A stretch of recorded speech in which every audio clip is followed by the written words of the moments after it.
अब हम देखते हैं स्वतंत्रता आंदोलन के दौरान जो छत्तीसगढ़ में जितनी भी पत्रिकाएं छपी थी, कुछ समाचार पत्र छपे थे, वो मासिक थे कि वो साप्ताहिक थे, वो सब पाठ हम अभी की क्लास में कवर करने वाले हैं। हम ये एक ही पूरे वीडियो में पूरी पत्रिकाओं को कवर कर रहे हैं। तो मैंने यहाँ पर जिले वाइज बांटा कि कौन सी पत्रिका कौन से जिले से प्रकाशित होती थी। आप उसको जो है जिले वाइज टेबल बना लीजिएगा और टेबल में लिखिएगा, ठीक है। एक ही जगह आप लिख लेंगे तो आपको ये आसानी से याद भी हो जाएगा, क्योंकि इस तरीके के क्वेश्चन आजकल पेपर में बनते रहते हैं। तो सबसे पहले हम देखेंगे कि राजनांदगांव जिले से उस समय कौन कौन सी पत्रिकाएं प्रकाशित हो रही थी। तो सबसे पहली पत्रिका जो प्रकाशित हुई थी राजनांदगांव से, उसका नाम था प्रजा हितैषी। प्रजा हितैषी पत्रिका जो है 1889 से 90 के बीच इसका प्रकाशन प्रारंभ हुआ था। इसके संपादक थे भगवान दीन सिरोठिया। भगवान दीन सिरोठिया इसमें लेख लिखा करते थे, जबकि इसमें पैसा लगाने वाले जो थे वो उस समय राजनांदगांव के जो राजा थे बलराम दास, वो इसमें पैसा लगा रहे थे। क्लियर है। तो प्रजा हितैषी 1889 से 90 के बीच जो है इसका संपादन कार्य प्रारंभ हुआ था। इसमें राजनांदगांव रियासत की जो भी सूचनाएं होती थी, समाचार रहता था, इसमें छपता था। तो ये प्रजा हितैषी 1889 से 90, संपादक भगवान दीन सिरोठिया, संरक्षण बलराम दास, यानी बलराम दास इसमें पैसे लगाए थे। क्लियर है। तो इसका ये हमको ये नहीं पता चल पाया कि मासिक थी कि साप्ताहिक थी। तो जो हमको नहीं पता चल पाया है और उसको हमने सिर्फ नाम लिखा है, तो वो पेपर में आपसे सिर्फ नाम ही पूछेगा। क्लियर है। जिसका हमको डिटेल पता हो, डिटेल भी हम कवर करेंगे। सेकंड है सरस्वती पत्रिका। तो सरस्वती नामक पत्रिका जो है सन 1900 में इसका प्रकाशन हुआ था, और इसके प्रकाशन करने में जो महत्वपूर्ण भूमिका निभाए थे पद्मलाल पुन्नालाल बख्शी। तो पद्मलाल पुन्नालाल बख्शी के द्वारा सरस्वती पत्रिका राजनांदगांव से प्रकाशित हो रही थी सन 1900 में। तीसरा है अरुणोदय। अरुणोदय पत्रिका जो है ये 1921 से 1922 के बीच इसका प्रकाशन हुआ था। ये एक हस्तलिखित पत्रिका थी, यानी इसमें हाथ से सूचनाएं लिखी जाती थी, समाचार लिखा जाता था। और इसके प्रकाशन जो संपादक थे वो थे ठाकुर प्यारेलाल सिंह, यानी ठाकुर प्यारेलाल सिंह के लेख इसमें छपते थे। समाचार जो छपते तो ठाकुर प्यारेलाल सिंह ही लिखते थे, और वो हस्तलिखित थी, हाथ से लिखकर वो पत्र बेचा जाता था। अब हम देखते हैं रायपुर में जो है इस समय क्या क्या पत्रिकाएं स्वतंत्रता आंदोलन के दौरान छपी है, वो देख लेते हैं। तो सबसे पहली पत्रिका है चित्रमय जगत। चित्रमय जगत जो पत्रिका है ये एक्चुअल में प्रकाशित होती थी पुणे से, लेकिन इसके कुछ अंक जो है वो रायपुर से भी प्रकाशित हुए हैं, जिसको प्रकाशित किया था माधवराव सप्रे ने, ठीक है, 1911 में। तो चित्रमय जगत जो है माधवराव सप्रे का भी इसमें संपादन कार्य जुड़ा हुआ है 1911। एक्चुअल में ये पुणे से प्रकाशित होती थी। सेकंड पत्रिका है कबीर पंथी। कबीर पंथी पत्रिका 1914 में प्रकाशित हुई है, ठीक है। ये एक मासिक पत्रिका थी जो कि कबीर पंथियों के द्वारा ही प्रकाशित की जाती थी दामाखेड़ा से, ठीक है। तो उस समय बलौदा बाजार रायपुर एक ही, तो इसको हम इसी में ले रहे हैं। तो दामाखेड़ा से प्रकाशित होती थी कबीर पंथी पत्रिका 1914 में, जो कि एक मासिक पत्रिका थी। तीसरी पत्रिका है सूर्योदय। सूर्योदय नामक पत्रिका जो है 1915 में जो है ये प्रकाशित होना प्रारंभ हुई। ये हस्तलिखित पत्रिका थी, जिसके संपादन कार्य किए थे कन्हैयालाल वर्मा। कन्हैयालाल वर्मा उस समय खुद एक विद्यार्थी थे, और विद्यार्थी रहते हुए उन्होंने ये पत्रिका निकाली थी 1915 सूर्योदय, जो कि एक हस्तलिखित पत्रिका थी, जिसका कार्यालय जसकरण डागा का जो बाड़ा था सदर बाजार रायपुर में, वहां पर इस पत्रिका का कार्यालय खोला गया था, जहां कन्हैयालाल वर्मा के द्वारा हस्तलिखित पत्र निकाले जाते थे। और आगे चलकर इसी पत्रिका का नाम बदलकर विद्योदय कर दिया गया था, यानी सूर्योदय का नाम बदलकर विद्योदय कर दिया गया था। अगला है कान्यकुब्ज नायक। जैसे कि आपको पता ही है, नागपुर में कान्यकुब्ज सभा 1912 में स्थापित हुई थी, फिर रायपुर में कान्यकुब्ज सभा स्थापित की गई थी। तो उसी से जो है, उसी जो समाज को आगे और बढ़ावा देने के लिए पंडित रविशंकर शुक्ल के द्वारा कान्यकुब्ज नायक नामक पत्रिका निकाली गई, मासिक पत्रिका थी 1919 में। पंडित रविशंकर शुक्ल और रघुवर प्रसाद द्विवेदी इसके प्रमुख थे। पंडित रविशंकर शुक्ल और रघुवर प्रसाद द्विवेदी, कहीं कहीं पे रविशंकर शुक्ल का नाम नहीं देता, तो ये आपका रघुवर प्रसाद जो है द्विवेदी, उनको आपको उसको आंसर लेके चलना पड़ेगा। अगला है जेल पत्रिका।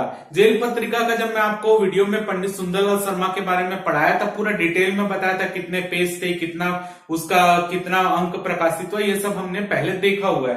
तो बस यहाँ पर एक उसी को पढ़ लेते हैं। जेल पत्रिका 1922 से 23 के समय प्रकाशित हुई थी, जब ये जेल गए थे असहयोग आंदोलन के बाद। जब असहयोग आंदोलन के दौरान सिहावा नगरी जंगल सत्याग्रह होता है, तब सिहावा नगरी जंगल सत्याग्रह में भाग लेने के कारण जो है इनको जेल में डाला गया था, जहां से जेल पत्रिका प्रकाशित कर रहे थे।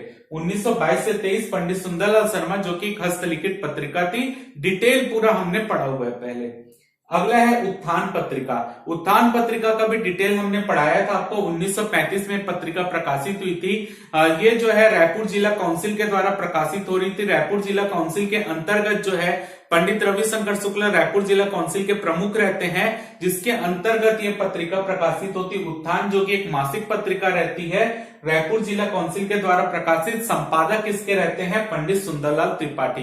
पंडित सुंदरलाल त्रिपाठी इसके संपादक रहते हैं। प्रकाशन का काम रायपुर जिला काउंसिल करती है। और ये प्रकाशित कहां से होती थी? इलाहाबाद से प्रकाशित होती थी। आपको ये भी याद रखना है, ठीक है। तो ये हो गया उत्थान, इसको भी हमने डिटेल में पहले पढ़ा हुआ है। अगला हम देखते हैं आलोक नामक पत्रिका। आलोक नामक पत्रिका 1935 में प्रकाशित होना प्रारंभ हुई। ये एक मासिक पत्रिका थी जो कि हिंदी साहित्य मंडल के द्वारा प्रकाशित की जाती थी। इसके संपादन कार्य करते थे केशव प्रसाद वर्मा और स्वराज प्रसाद द्विवेदी। तो ये भी रायपुर से प्रकाशित होने वाली पत्रिका है। आलोक 1935 में मासिक पत्रिका थी, हिंदी साहित्य मंडल द्वारा प्रकाशित थी। संपादन का कार्य केशव प्रसाद वर्मा और स्वराज प्रसाद द्विवेदी। अगला हम देखते हैं शिक्षा नामक पत्रिका। शिक्षा नामक पत्रिका भी एक मासिक पत्रिका थी। 1935 में इसका प्रकाशन प्रारंभ हुआ। ये जो है पटेरिया बुक डिपो से प्रकाशित होती थी, जिसमें संपादन कार्य करते थे केशव प्रसाद वर्मा। ठीक है, तो केशव प्रसाद वर्मा यहाँ भी है, यहाँ पर भी है। तो शिक्षा नामक पत्रिका भी केशव प्रसाद वर्मा के द्वारा ही प्रकाशित है। अगला है महाकौशल, इंपॉर्टेंट है। महाकौशल नामक पत्रिका जो है 1935-36 में इसका महाकौशल नामक पत्रिका का प्रकाशन प्रारंभ हुआ। ये पहले नागपुर से प्रकाशित हुई 1935-36 में। इसका प्रकाशन नागपुर से हुआ। पंडित रविशंकर शुक्ल इसके प्रमुख थे और इसमें संपादन का कार्य जो करते थे वो थे सीताचरण दीक्षित और कुलदीप सहाय। सीताचरण दीक्षित और कुलदीप सहाय जो है इसके मुख्य रूप से जो है प्रकाशन का संपादन का कार्य करते थे। और पैसा किसका लगा था? पंडित रविशंकर शुक्ल का। ये एक साप्ताहिक पत्रिका थी, ठीक है। तो साप्ताहिक पत्रिका थी महाकौशल, जब 1935-36 में पंडित रविशंकर शुक्ल नागपुर से इसको प्रकाशित करते। संपादन का कार्य सीताचरण दीक्षित और कुलदीप सहाय कर रहे थे। 6 मार्च 1946 को इस पत्रिका का प्रकाशन जो है रायपुर से प्रारंभ किया गया और इसके संपादन का कार्य दिया गया स्वराज प्रसाद त्रिवेदी को। स्वराज प्रसाद त्रिवेदी जो है इसका प्रकाशन का कार्य प्रारंभ किया रायपुर में 6 मार्च 1946 में। अब इस पत्रिका में 16 पृष्ठ होते थे, 16 पेज होते थे और इस पत्रिका का साप्ताहिक मूल्य होता था 2 आना। एक साप्ताहिक पत्रिका थी, 2 आना उसका मूल्य होता था। 16 पृष्ठ होते थे महाकौशल पत्रिका में, ठीक है। और यहाँ पर जो स्वराज प्रसाद त्रिवेदी इसके संपादन थे, यानी लेख लिखने का काम स्वराज प्रसाद त्रिवेदी का था। तो ये नाम बदल बदल कर लेख लिखते थे क्योंकि उस समय ब्रिटिश सरकार गिरफ्तार कर रही थी। तो यहाँ पर जो है नाम बदलकर जब ये लेख लिखते हैं तो इनका नाम रहता है अघोर भैरव।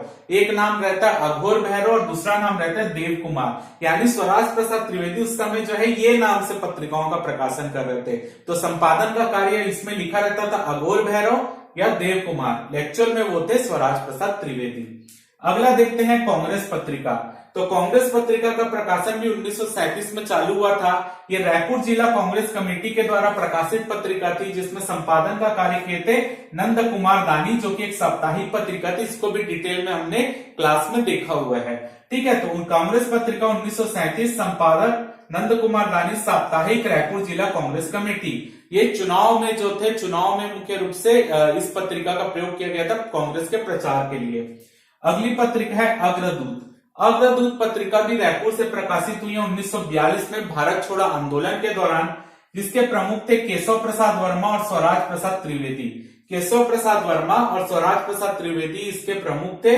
भारत छोड़ो आंदोलन के दौरान प्रकाशित हुई है। इसको भी हमने देखा था भारत छोड़ो आंदोलन वाले वीडियो में। अगला है जनमत पत्रिका। जनमत पत्रिका जो है 1942 में प्रकाशित हुई है, जिसके प्रमुख थे जय नारायण पांडे। इसके बारे में और कोई जानकारी नहीं मिलती है। तो जनमत पत्रिका भी 1942 भारत छोड़ो आंदोलन के दौरान प्रकाशित हुई। जय नारायण पांडे इसके प्रमुख थे। अगली पत्रिका है सावधान पत्रिका। सावधान पत्रिका 1945 में प्रकाशित हुई, साप्ताहिक पत्र था। एक साप्ताहिक पत्र था सावधान। ये 1945 में प्रकाशित हुई 45 में, जिसके प्रमुख थे शिव नारायण द्विवेदी। ठीक है। इसमें जो है ब्रिटिश सरकार के खिलाफ ऐसे ही लेख छापे जाते थे कि ब्रिटिश सरकार एकदम उनकी हवाइयां उड़ जाती थी, इसलिए इस पत्रिका का नाम सावधान रखा गया था। ठीक है, तो शिव नारायण द्विवेदी इसके प्रमुख थे। श्री नाम की एक पत्रिका 1946 रायपुर में प्रकाशित हुई, श्री नाम की, जो कि एक मासिक पत्रिका थी जिसके संपादक थे रामकृष्ण अग्रवाल। तो रामकृष्ण अग्रवाल श्री नामक पत्रिका का प्रकाशन किया 1946 में। अगला हम देखते हैं बिलासपुर से प्रकाशित पत्रिकाओं में, तो पहला है छत्तीसगढ़ मित्र, जो कि पेंड्रा से प्रकाशित हुआ मासिक पत्रिका। 1900 में यह प्रकाशित हुई, माधव और सप्रे के द्वारा प्रकाशन का कार्य किया गया। इसके बारे में डिटेल हमने देखा हुआ है माधव और सप्रे वाले वीडियो में, इसको डिटेल में हमने क्लास में कवर किया हुआ है। अगला है हिंदी ग्रंथ प्रकाशन मंडली। अब जो है हिंदी ग्रंथ प्रकाशन मंडली की स्थापना 1905 में कौन करता है, माधव और सप्रे नागपुर में जाकर करते हैं, और हिंदी ग्रंथ प्रकाशन मंडली के तहत ही हिंदी ग्रंथमाला नामक पत्रिका छपती है, जिसमें माधव और सप्रे ने एक लेख लिखा था, निबंध लिखा था, जिसका नाम था स्वराज्य एवं बैकॉट। स्वराज्य एंड बैकॉट नामक जो निबंध था वो माधव और सप्रे ने हिंदी ग्रंथमाला नामक पत्रिका में लिखा था, जो कि 1905 में इसका प्रकाशन चालू हुआ था नागपुर से हिंदी ग्रंथ प्रकाशन मंडली। और इसमें जो है माधव और सप्रे ने लेख लिखा था, इसलिए मैंने इसको बिलासपुर वाले में कवर कर लिया माधव और सप्रे के साथ, लेकिन ये प्रकाशन नागपुर से होता था। अगला हम देखते हैं भानुदय। भानुदय नामक जो पत्रिका थी, ये एक मासिक पत्रिका थी जो 1920 में प्रकाशित हुई ईसाई मिशनरियों के द्वारा। जो मुंगेली बिलासपुर वाला क्षेत्र था, वहां में जो ईसाई मिशनरी थे उनके द्वारा प्रकाशित हो रही थी भानुदय पत्रिका। अगला है विकास, ये इंपॉर्टेंट है, पेपर में कभी भी पूछा जा सकता है। विकास नामक पत्रिका जो है 1923 में ये पत्रिका का प्रकाशन प्रारंभ हुआ। आपको याद रखना है, बहुत सी बुक में 1905 लिखा रहता है, उसमें अंतर क्या है वो देख लेते हैं। 1923 में जब ये पत्रिका का प्रकाशन प्रारंभ हुआ तो ये एक त्रैमासिक पत्रिका थी, यानी 3 महीने में एक बार छपती थी। ठीक है, और ये बिलासपुर जिला काउंसिल के द्वारा ही प्रकाशित होती थी। उस समय ई राघवेंद्र राव बिलासपुर जिला काउंसिल के प्रमुख थे, तो पूरा जो इसका कार्य था वो ई राघवेंद्र राव देखते थे, जिसमें लेख जो है छापने का काम करते थे शिवदास पांडे, यानी संपादक थे शिवदास पांडे। 1925 में जो है इस पत्रिका का जो कार्य था वो मासिक हो गया, यानी त्रैमासिक से वो हर महीने छपने लगी, मासिक हो गई। और इसके संपादन का कार्य फिर संभाला कुलदीप साहे ने। पहले कौन थे, शिवदास पांडे, फिर इसको कुलदीप साहे ने। जब ये मासिक हो गई तो संपादन का कार्य किया कुलदीप साहे। तो ये पत्रिका 1923 से प्रारंभ हुई। अगर मासिक पूछा जाए तो मासिक अगर पूछा जाए तो वो चालू हुई 25 से, त्रैमासिक 1923 से 1929 में पत्रिका बंद हुई। अगला देखते हैं निष्पक्ष पत्रिका। निष्पक्ष पत्रिका 1936 में बिलासपुर से प्रकाशित हुई, जिसमें जो संपादक का कार्य किए थे बैरिस्टर रेवा प्रसाद मिश्र। बैरिस्टर रेवा प्रसाद मिश्र जो है निष्पक्ष पत्रिका 1936 को निकाले बिलासपुर से, जो कि एक साप्ताहिक पत्रिका थी। अगला है प्रकाश नामक पत्रिका। प्रकाश नामक पत्रिका 1936 में निकली। इसके संपादन का कार्य किए थे यदुनंदन श्रीवास्तव। यदुनंदन श्रीवास्तव के द्वारा इस पत्रिका को निकाला गया 1936 में, जो कि एक साप्ताहिक पत्रिका थी। और इस पत्रिका में जो संपादन का कार्य भी यदुनंदन श्रीवास्तव ही कर रहे थे, इसमें सपोर्ट कर रहे थे बैरिस्टर छेदीलाल इनको। यहाँ पर जो है ये अपना नाम जो पत्रिका में यदुनंदन श्रीवास्तव नहीं लिखते थे, वो लिखते थे चित्रगुप्त छद्म। चित्रगुप्त छद्म नाम बदलकर वो पत्रिका लिख रहे थे। अगला है सचेत। सचेत पत्रिका का प्रकाशन चालू हुआ 1937 में। कुलदीप साहे इसके प्रमुख थे और ये एक मासिक पत्रिका थी। तो बिलासपुर से सचेत पत्रिका 1937 में प्रारंभ हुई। कुलदीप साहे प्रमुख थे, मासिक पत्रिका थी। अगला है पराक्रम नामक पत्रिका। पराक्रम नामक पत्रिका 1939 में प्रारंभ हुई इसका प्रकाशन, जिसके प्रमुख थे रामकृष्ण पांडे। ठीक है, पराक्रम 1939 रामकृष्ण पांडे, बिलासपुर से प्रकाशन। अब देखते हैं दुर्ग से कौन कौन सी पत्रिका प्रकाशित हुई है। दुर्ग से प्रकाशित हुई है वंश। वंश नामक पत्रिका दुर्ग से प्रकाशित हुई है, जिसके प्रमुख थे उदय प्रसाद उदय। उदय प्रसाद उदय बोला जाता था। मासिक पत्रिका की 1936 में प्रकाशित हुई। ठीक है, मासिक पत्रिका 1936 है वंश।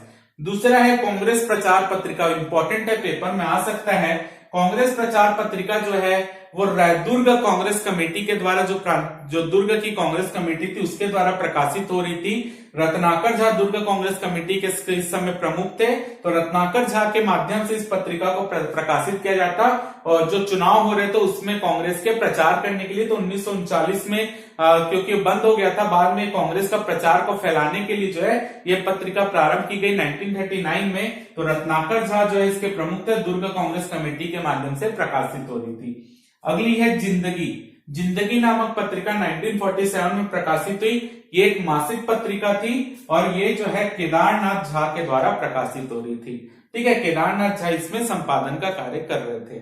अगला देखते हैं रायगढ़ से प्रकाशित होने वाली पत्रिका, इंपॉर्टेंट है, छत्तीसगढ़। छत्तीसगढ़ नामक पत्रिका रायगढ़ से प्रकाशित हुई 1923 में, जिसमें संपादन का कार्य किए थे मनोहर प्रसाद मिश्र। एक्चुअल में यह पत्रिका चंद्रपुर से प्रकाशित हो रही थी, जो चंद्रपुर आज जांजगीर चांपा में पड़ता है, उससे प्रकाशित हो रही थी। लेकिन उस समय जांजगीर चांपा रायगढ़ वैसा जो अलग अलग नहीं थे, तो इसलिए रायगढ़ लिख रहे हैं, वैसे एक्चुअल में जांजगीर चांपा से प्रकाशित है।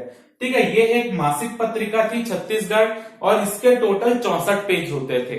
ठीक है, और इसमें जो छत्तीसगढ़ नामक पत्रिका में जो लेख लिखते थे वो थे पंडित सुंदरलाल शर्मा, मुकुटधर पांडे, बलदेव प्रसाद मिश्र, ये सब जो है इस पत्रिका में लेख लिखने का काम करते थे। ठीक है, तो छत्तीसगढ़ नामक पत्रिका 1923 में प्रकाशित हुई। अगला देखते हैं रायगढ़ समाचार। रायगढ़ समाचार नामक जो पत्रिका है 1939 में प्रकाशित हुई A.M. वाजपेयी के द्वारा, जो कि एक मासिक पत्रिका थी। तो रायगढ़ समाचार 1939, A.M. वाजपेयी, जो कि एक मासिक पत्रिका थी। अगला है कर्मवीर। कर्मवीर नामक पत्रिका 1939 में ही रायगढ़ से प्रकाशित हुई, जिसको प्रकाशन का कार्य किया बंदे अली फातमी। बंदे अली फातमी ने जो है कर्मवीर नामक पत्रिका प्रकाशित की, जो कि एक मासिक पत्रिका थी रायगढ़ से। अगला है आजकल।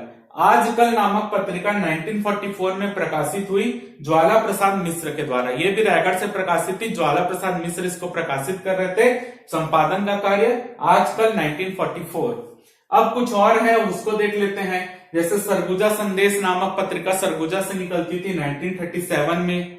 बस्तर समाचार बस्तर से निकलता था 1939 में। वैसे ही छत्तीसगढ़ केसरी, छत्तीसगढ़ केसरी जो है 1947 में इसका प्रारंभ हुआ प्रकाशन।